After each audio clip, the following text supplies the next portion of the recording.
If you struggle against the Caro, let me show you a very easy setup which will force very difficult decisions out of your opponent and get him into a very uncomfortable position.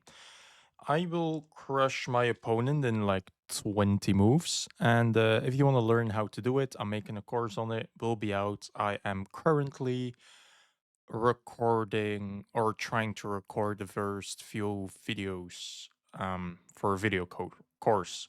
So Caro e4 c6, and after d4 just the normal. And if you know anything about me, I did make my own opening ish against the Caro, so I played the mainline exchange with my bishop on d3. This is already a very annoying thing because if you know anything about the Carcon, you're going for this type of structure, you just develop your pieces, but you want your bishop out of the chain.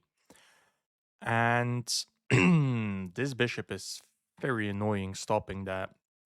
So after knight here, the main move, I can just develop and make a chain. And now this is the most natural move because really you're just trying to get your bishop to g4.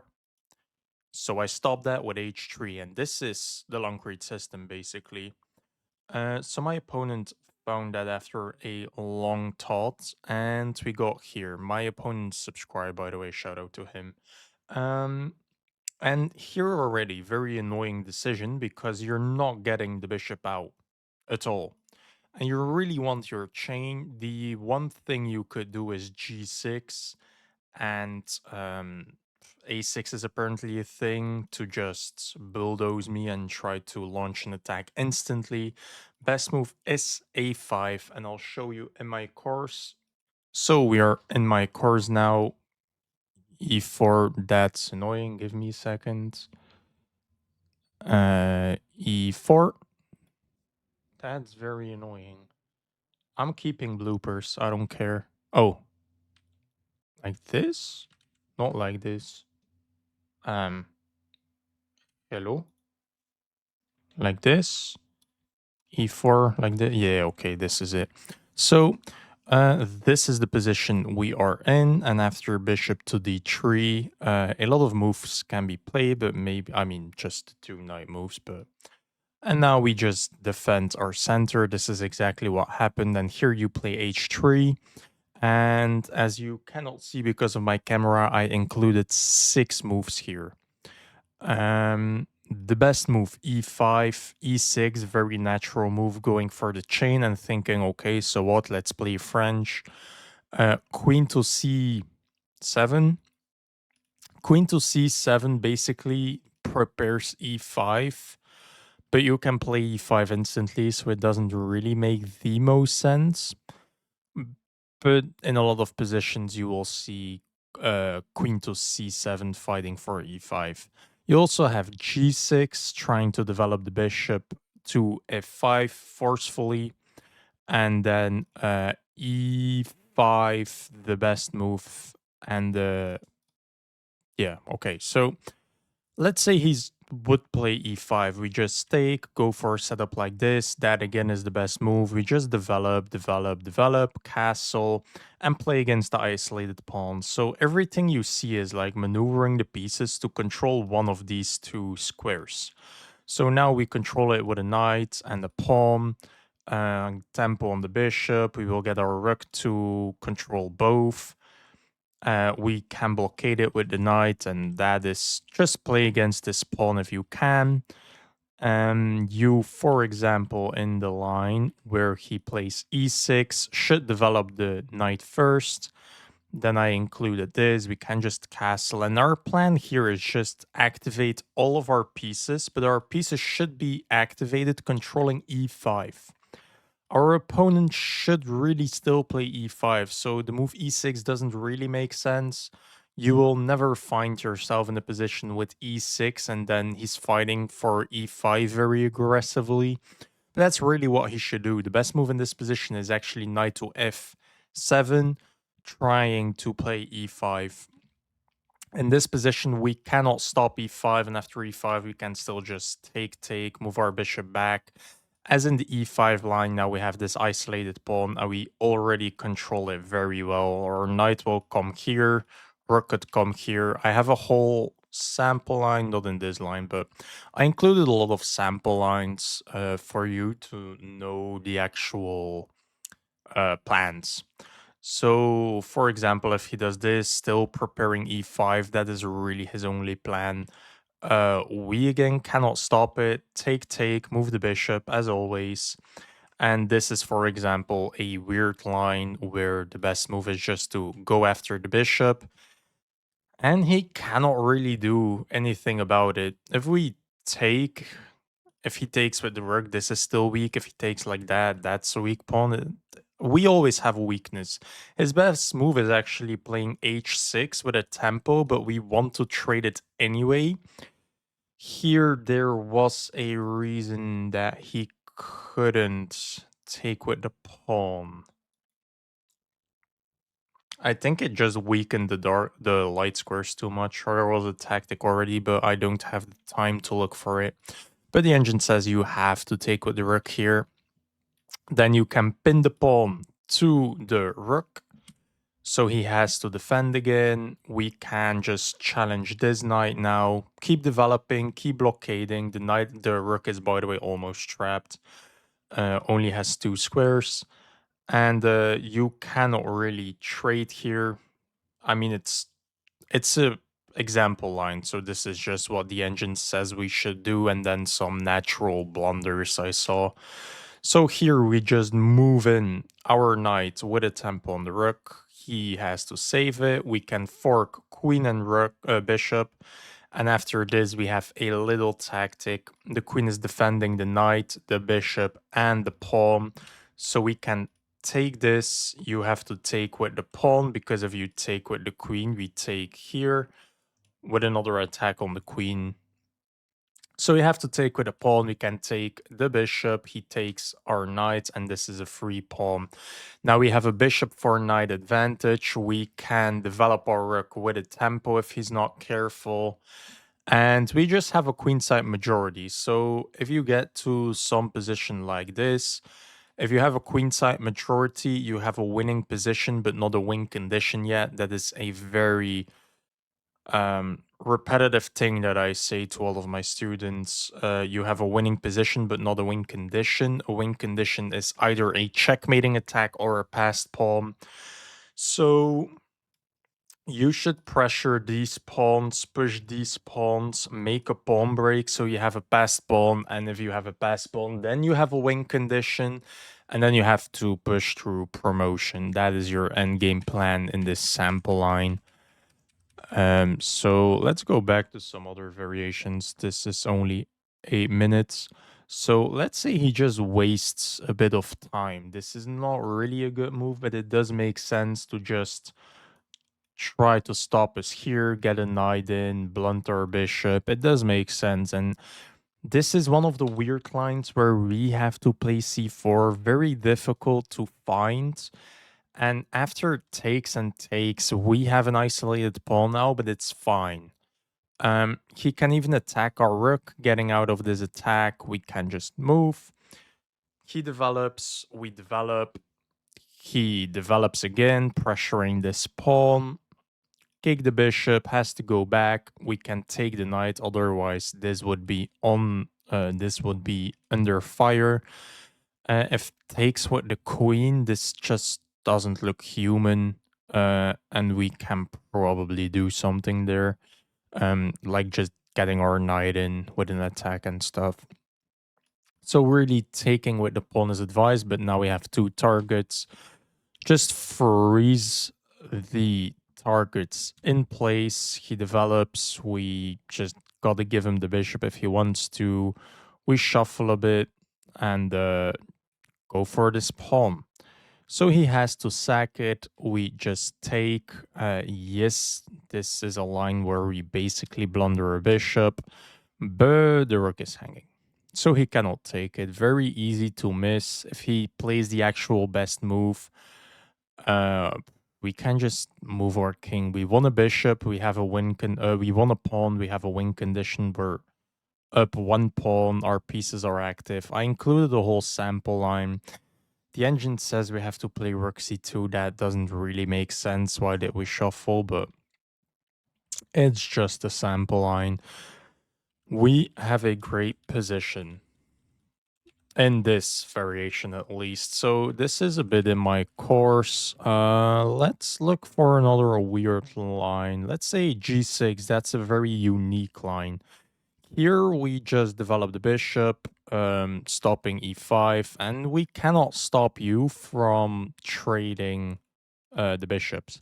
So it will just develop, and after takes and takes, e5 is played. And now you will see that the best move for him is to trade it off, and we get into a quite symmetrical position.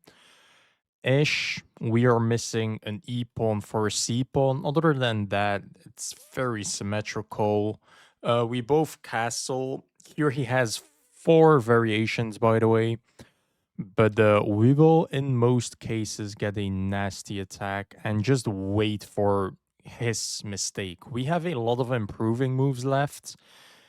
He has more difficulties, so we can just double. He has to shuffle, trade in pair of knights, get our knight to a weak square, attack his knight, has to go.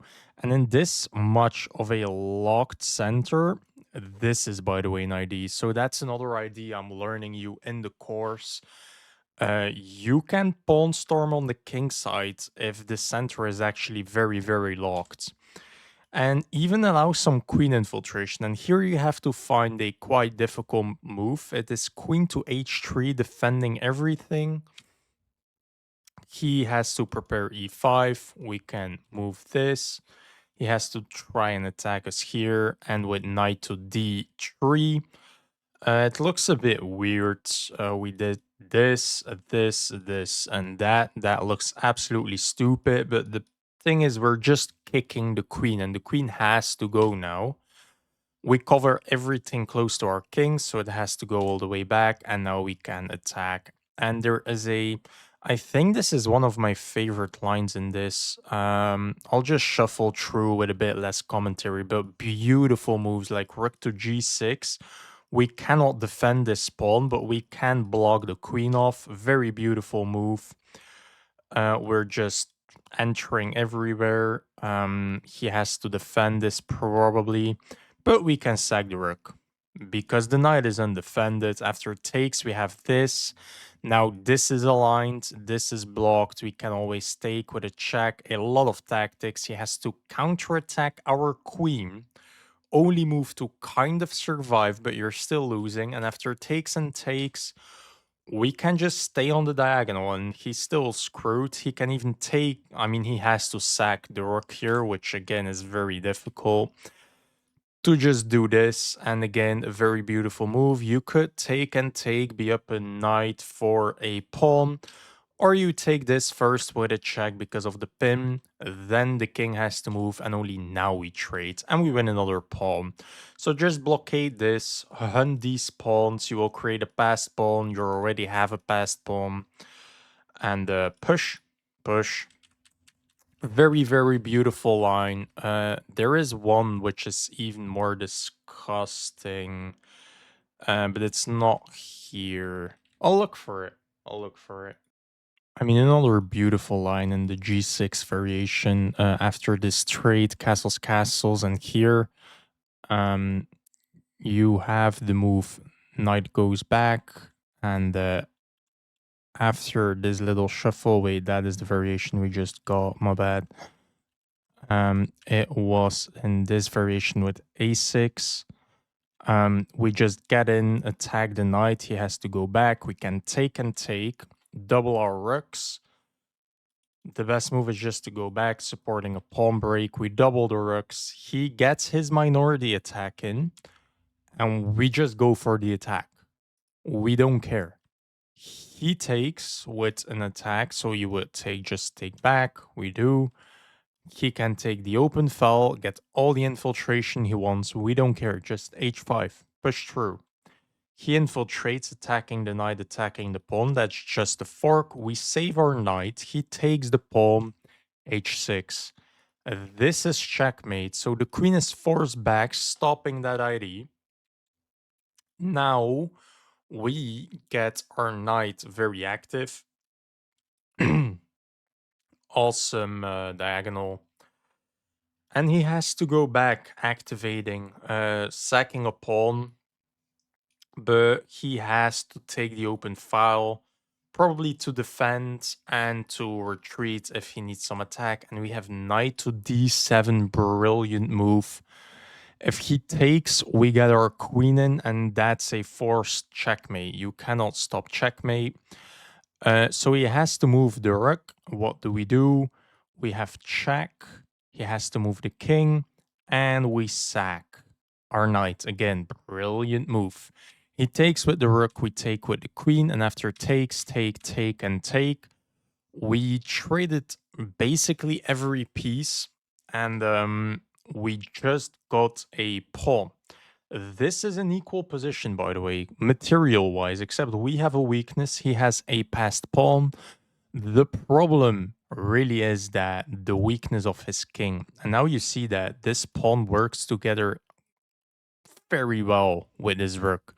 He has to cover back rank checkmate. That is his only move. We can just take a pawn. He has to defend. This is, by the way, a very nice move to start pushing the pawn. We can get behind it. He has to save the king because otherwise, every time he moves the rook, we have a back rank checkmate.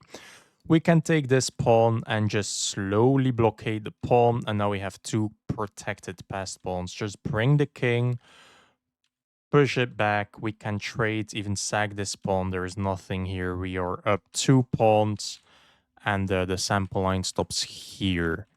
I'll look for another very instructive line for you. I mean, I'll show you one little thing. Let's say he plays queen to c7, we just get the knight out. And if he plays e5, we just takes. And after takes, we can pin it.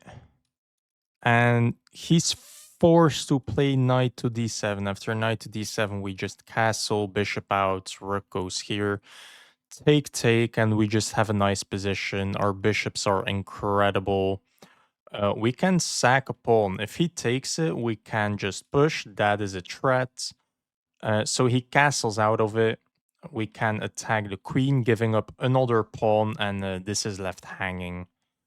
If he doesn't want to sack this bishop, because that's the only thing defending it, with something like bishop to d7, we can attack the queen, takes the pawn, check. He has to move. If he goes here, we... What do we have there? We can't really take... I'll look it up. Oh, wait, I have an engine here. My bad. That's the nice thing about chess tempo. So if he moves here... Okay, we just take the rook. And we're up a rook. Cool. So if he moves here, just take the rook. And if he makes the mistake of running in here, this costing line, take the rook still. He has to defend everything. We have bishop check, take a free rook. This is a pin, attacked, locked, everything. He takes, and this is mate. Very beautiful line. And if he doesn't defend with the knight a couple of moves ago, if he thinks, oh, I'm gonna develop a bishop, takes, forced to take back, f4. Pinned and attack. GG, well played. So that's for my course. Maybe I showed you a bit too much, but I don't care. It's an awesome course. I'm working on it. And let's go back. Yeah, let's go back to this. So my opponent played after h3, h6. So as we saw, I should develop the knight. I was debating whether to develop the knight or the bishop first, but the knight was the best move. And here he played h6, which I think is a bit of a slow move, to be honest. You really should develop pieces faster, I think. And I now develop the bishop. I saw knight to h5, but I thought it was only always met with bishop to h2. Which is not true because we still traded off and you won a tempo, I guess. But oh, and now you can get your knight in there, and I can't even fight for it. Okay, that's beautiful. You win a tempo on my bishop to trade it off and fight for the f4 square. I never knew that idea. That's a nice idea. I didn't see that. I thought I just retreated and everything is fine, but actually if you propose a trade after. Oh, that is not what he played. That's a mouse slip. But after h6, bishop f4, he played bishop to d6. And the engine always wants to do this, and I don't actually understand why, because all of your pawns are on light squares. Here again, you're trying to force everything on light squares, which means that your dark squared bishop is very strong, and my pawns are all on dark squares, except for these two. So my dark squared bishop is quite bad. So I don't know why the engine always wants to trade the bishop off for black, but my opponent did that. So bishop take, queen take, it was one of the best moves. To be fair, and kingside castle is the best move. He plays bishop to d7. And again here, it's looking very annoying for my opponent. I have a very easy plan. I can just develop this, develop, put a knight in the center, put this knight here, maybe f4, f5, put a rook where I want it, double the rooks, get the queen over to the king's side, attack his king. I have a very easy plan, and my opponent's only plan is to castle, try to develop the pieces, play e5, or start a minority attack. That's the only thing my opponent can do. And I told him after the game that really he should have castled, in my opinion, and just started a minority attack, because if you don't fight aggressively on the queen side, you will get bulldozed on the king side. Um, so after kingside castles, bishop to d7 he played, and I thought that this was quite a bad move. But the engine says it's fine. I really thought knight to d7 would be one of the best moves. Apparently, it's equal to bishop there, but you're just trying to fight for this. I would have probably developed. You castle, I develop. e5 is take, take, bishop back, and we just go into a position where I'm very comfortable. You again have this pawn. You can defend it, I guess, but I just have such an easy plan. I get my knight here, take, take, you have to move, I can't just defend this, take, take. That's a permanent weakness, and my rook is going here, my bishop is probably going in there. Um, is this not the best move? Here, bishop here, rook. Okay, I guess there's nothing here yet. But I mean, this looks just awesome, and I'm just bulldozing you. And after it takes and takes, bishop will have to leave, this pawn will fall, and I will be up a pawn on the queen side, start a majority attack on the queen side, and I should win that 95% of the times. So that was really the game I was expecting to have. Um, Instead, my opponent developed the bishop to d7. I played my knight out. I just calculated very briefly if he could play e5. He couldn't play e5, so I didn't feel the need for rook e1 or queen to e2 yet. I didn't know if I wanted to commit my queen to e2 already, because maybe in the future it wants to go here, and then I wasted the tempo moving it in two moves. And I didn't know if I wanted rook to e1, because maybe I want f4, f5, and I want my a rook to be on e1. You see in a lot of the lines we double rook, so it doesn't really matter, but in some lines you want f4, f5 with a rook behind it. So I didn't want to commit to one of these moves. That's why I played the most liquid, the most flexible move, it's called. In the opening, you should always develop pieces rather than pawns. and always the most flexible piece. So I could choose. Oh, that's annoying. That is annoying. Oh, wait, I can just tap here. Here. No. Here. Yes. Okay.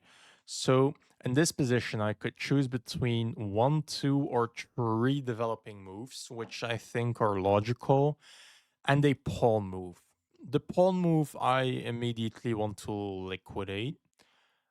Because why move a pawn when you can move a piece? And that's a big lesson I want to teach you. Never move a pawn if you can move a piece.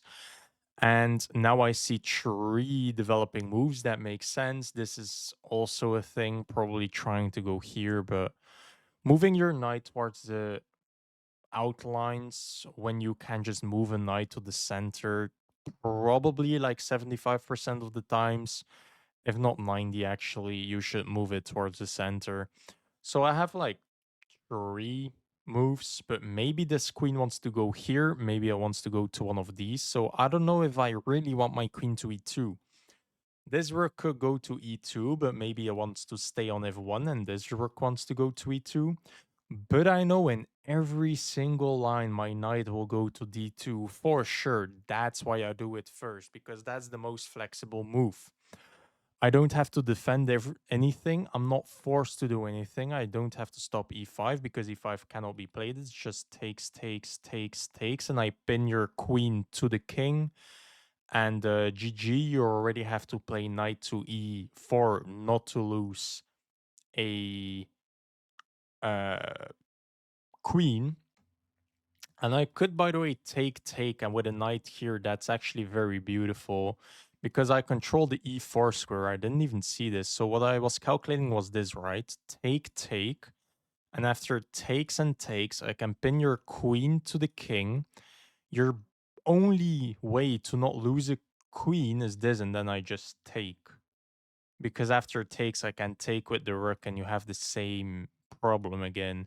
So actually, this knight is very strong, gaining control over e4. Otherwise, this was not possible.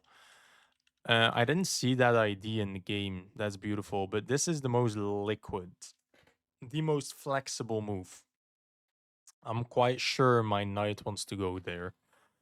That's why I did that. And in this position, I believe, yeah, he queenside castled. So as I was expecting kingside castle, this bishop is very misplaced because probably you want your knight going here to defend e5.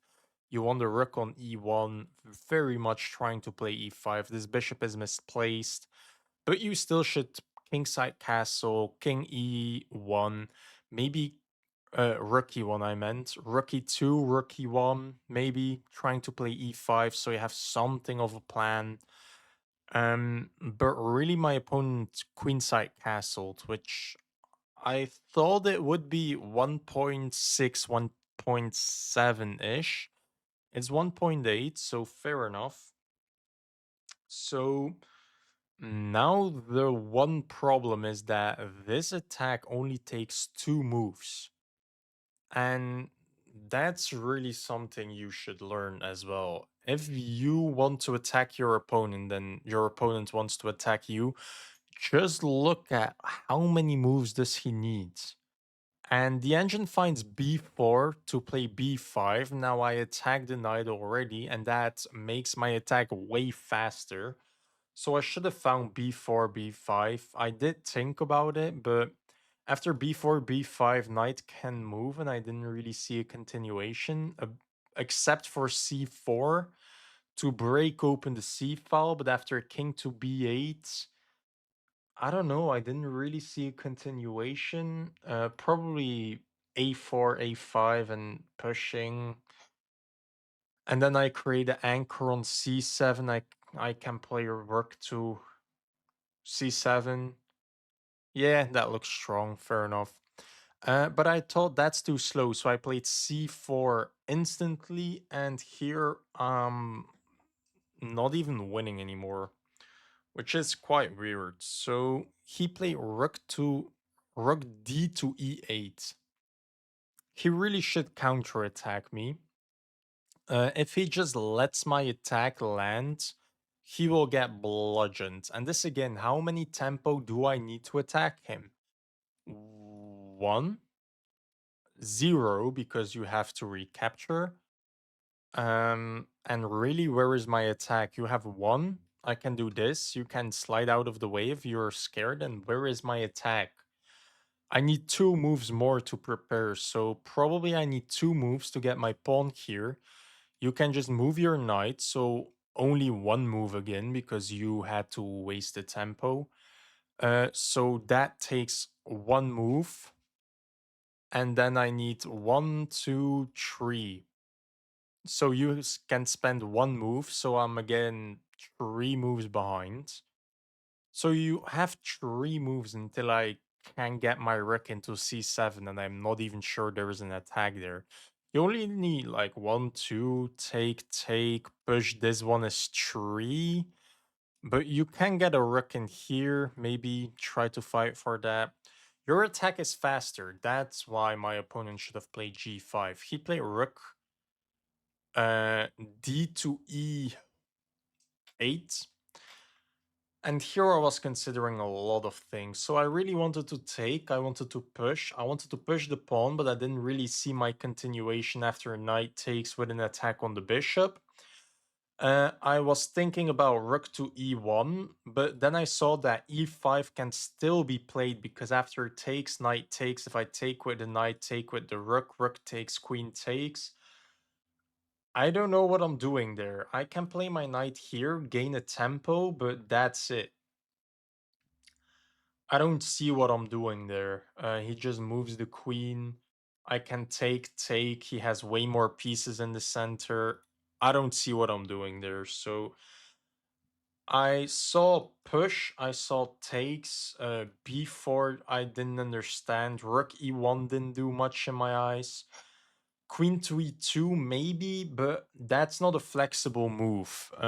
So I will teach you what a flexible move is again, but in another thing, like in another context.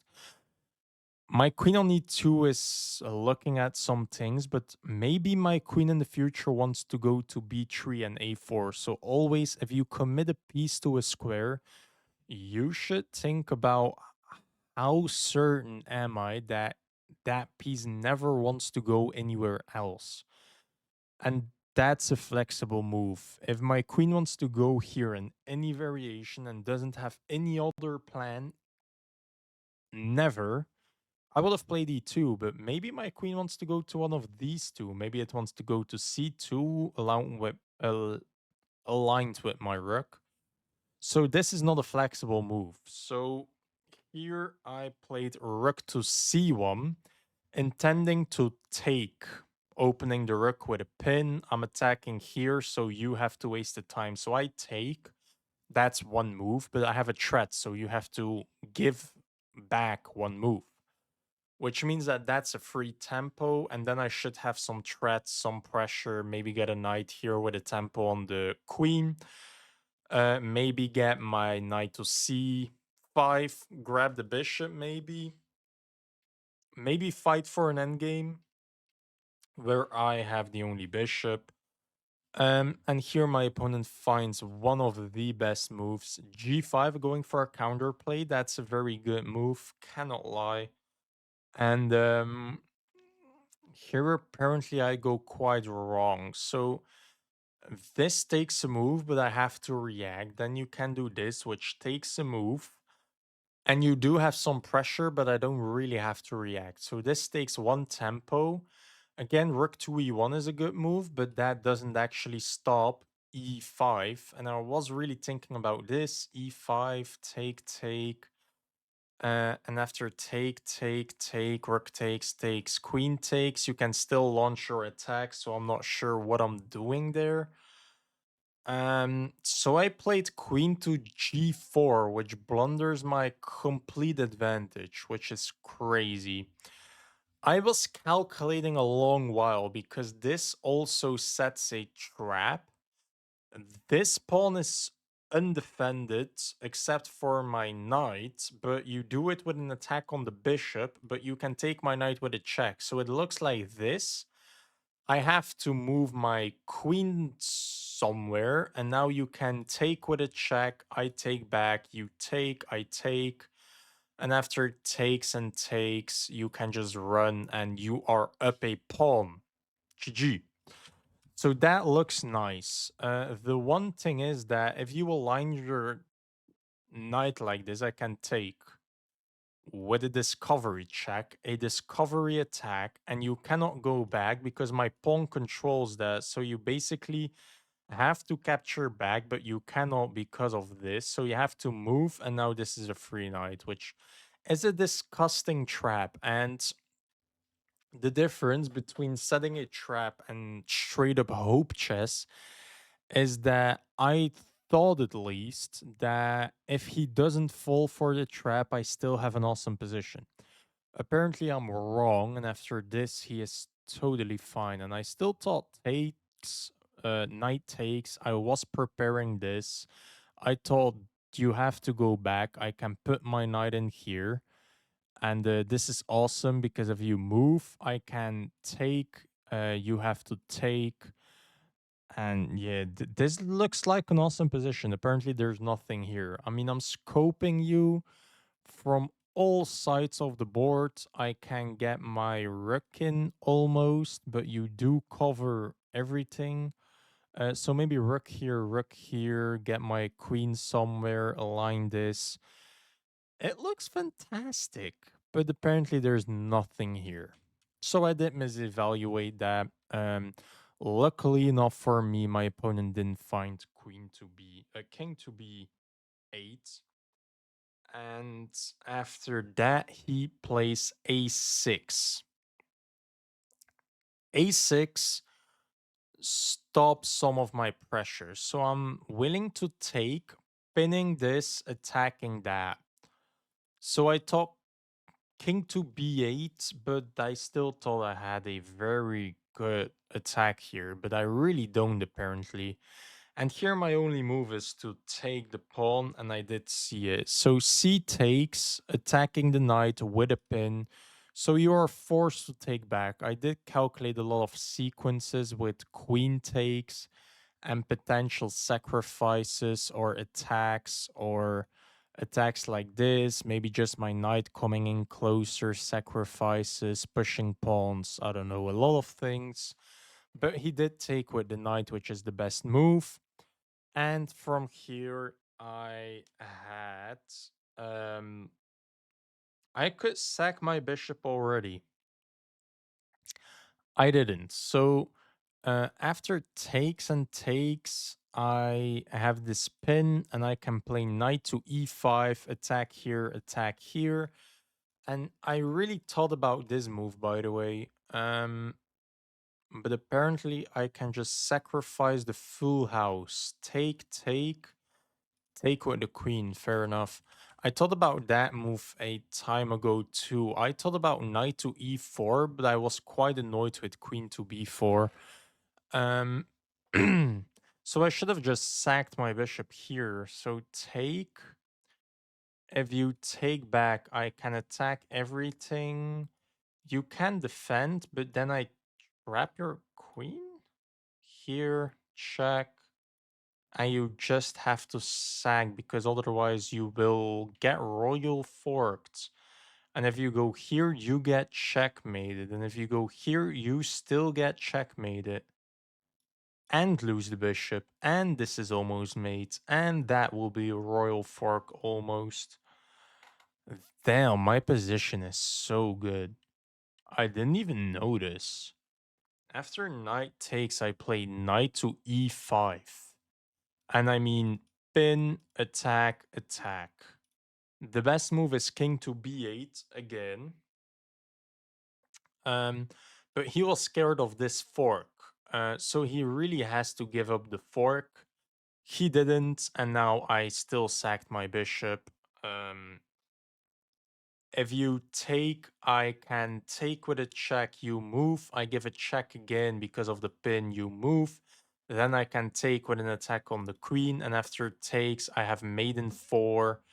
Uh, but I mean, I just have a free bishop and apparently an unstoppable mate. That's disgusting. Uh, like this, and I have unstoppable mate in 1 here. Check is there. What is my unstoppable? Oh, I just okay. It's basically a back rank because of your knight and my knight. And if you take, I have take. That's disgusting.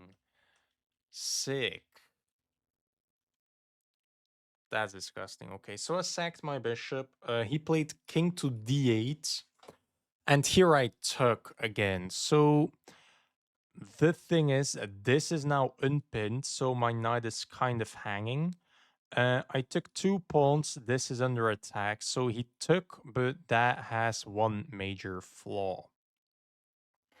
It blunders 2 mates into. I didn't see this one. Here, checkmate. Fair enough. I only saw queen to a2. You are forced to do this, and I can just take, and that is mate. That's how the game concluded. If you learned anything, subscribe. Shout out to my opponent. See you in the next one.